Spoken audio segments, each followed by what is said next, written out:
નમસ્કાર મિત્રો, મારી યુટ્યુબ ચેનલમાં તમારું હાર્દિક સ્વાગત છે। આજે આપણે વાત કરીશું ગરીબ દાદા સાથે બનેલી એક ઘટના વિશે।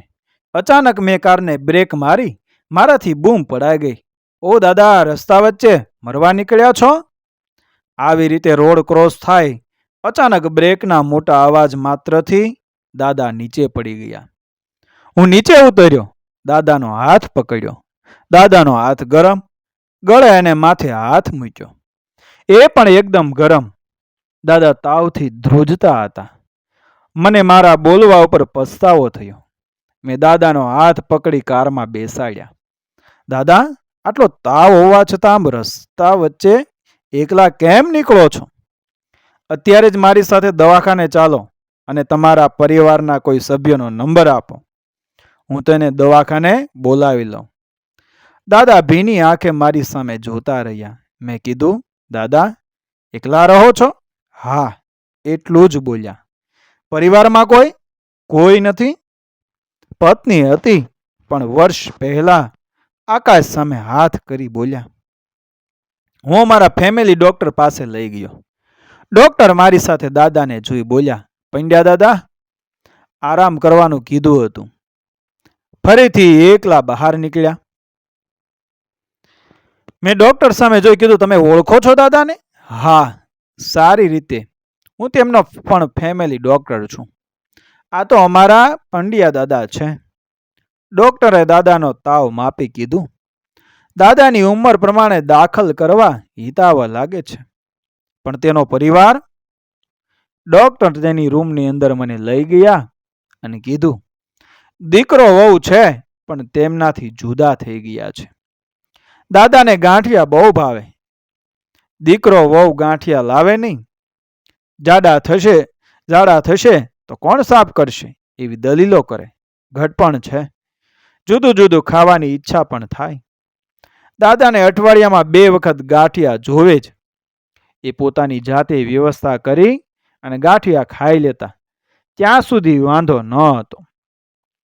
એક દિવસ દીકરો બોલ્યા, તમારી તમામ મિલકતો અમારે નામે કરી દો। દાદાએ કીધું, હું મરી જાઉં પછી મિલકત તમારી જ છે, મારા જીવતા એ નહીં બને। દીકરો કહે, કેમ ના બને? દાદા કહે, તું નોકરીએ લાગ્યો, લગ્ન કર્યા, ભણાવીને તૈયાર અમે કર્યો। અત્યારે પગાર મારા ખાતામાં જમા કરાવે છે કે તારા ખાતામાં? રોકાણ કે ફિક્સ મારા નામે લે છે કે તારી પત્નીને બાળકોના નામે? કોઈ દિવસ મારા માટે ધોતી કે તારી મા માટે સાડી લાવ્યો? જો તું બધું તારા પરિવારનું વિચારતો હોય તો મારે પણ મારું કેમ ન વિચારવું જોઈએ? બસ, નાની બાબત ઉપર દીકરા વહુ જુદા થઈ ગયા। 1 વર્ષ પહેલા તેમના પત્ની ગુજરી ગયા। દાદા એકલા પડી ગયા। આમ તો હું કોઈના ઘરે વિઝિટમાં જતો નથી, પણ દાદાનો ફોન આવે એટલે કામ પડતા મૂકી હું તેમની તબિયત જોવા જતો, કારણ કે તેમણે મારા ઉપર વિશ્વાસ મૂક્યો હતો। ડોક્ટર દાદા સામે જોઈ બોલ્યા, દાદા ગાંઠિયા ખાવા બહાર નીકળ્યા હતા? અને ત્યારે દાદા આવા તાવમાં પણ એ હસી પડ્યા। હું બાજુમાં ગયો, માથે હાથ ફેરવી કીધું, પછી ગાંઠિયા ખાધા કે નહીં? ગાંઠિયાનો તાવ હોય તો કહો, હું લઈ આપું। દાદાએ મારો હાથ પકડી કીધું, બેટા, 100 ગ્રામ ગાંઠિયા। મેં ડોક્ટર સામે જોયું। ડોક્ટર સાહેબ હસીને મને હા પાડી। એમણે દાદાને અંદરના રૂમમાં સુવાડી, ઇન્જેક્શન આપ્યું અને કહ્યું, આરામ કરો, ત્યાં સુધીમાં નારાયણભાઈ ગાંઠિયા લઈ આવે। હું ઝડપથી ગાંઠિયા લેવા ગયો। ગાંઠિયા લઈને હું પાછો આવ્યો। ડોક્ટર મારી રાહ જોતા હતા। હું દોડી અંદર ગયો। ડોક્ટર કહે, રહેવા દ્યો નારાયણભાઈ। મેં કીધું, કેમ, શું થયું? ડોક્ટર સાહેબ, નારાયણભાઈ દાદા હવે આ દુનિયામાં નથી રહ્યા। મારા હાથમાંથી ગાંઠિયાનું પેકેટ નીચે પડી ગયું। ફક્ત 1 કલાકના અજાણ્યા સંબંધો હોતા છતાં પણ હું મારા આંસુને રોકી શક્યો નહીં. જે મા બાપે પોતાની જાત સંતાનો પાછળ ઘસી નાખી હોય, એ આવી રીતે ઘડપણમાં તેમને તરછોડી એ કઈ રીતે જઈ શકતા હશે? મેં ઓફિસે ફોન કરી કીધું, આજે મારા દાદાનું શ્રાદ્ધ છે, હું ઓફિસે નહીં આવી શકું. ડૉક્ટર સાહેબ બોલ્યા, ભાઈ નારાયણભાઈ, તે એક માનવતાનું કામ કર્યું છે. આજે મારું દવાખાનું પણ એ દાદાના માનમાં બંધ રહેશે.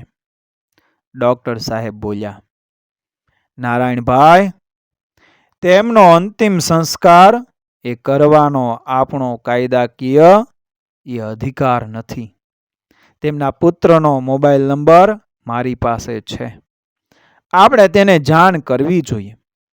અગત્યની વાત એ છે, દાદાએ તેમના વકીલનો નંબર ડૉક્ટર સાહેબને આપીને ગયા હતા અને કીધું હતું કે મારા દેહાંત પછી મારી અંતિમ ઈચ્છાઓ પ્રમાણે વિલ મેં બનાવ્યું છે, તે ઈચ્છા પૂરી કરવાની જવાબદારી ડૉક્ટર સાહેબ તમારી છે.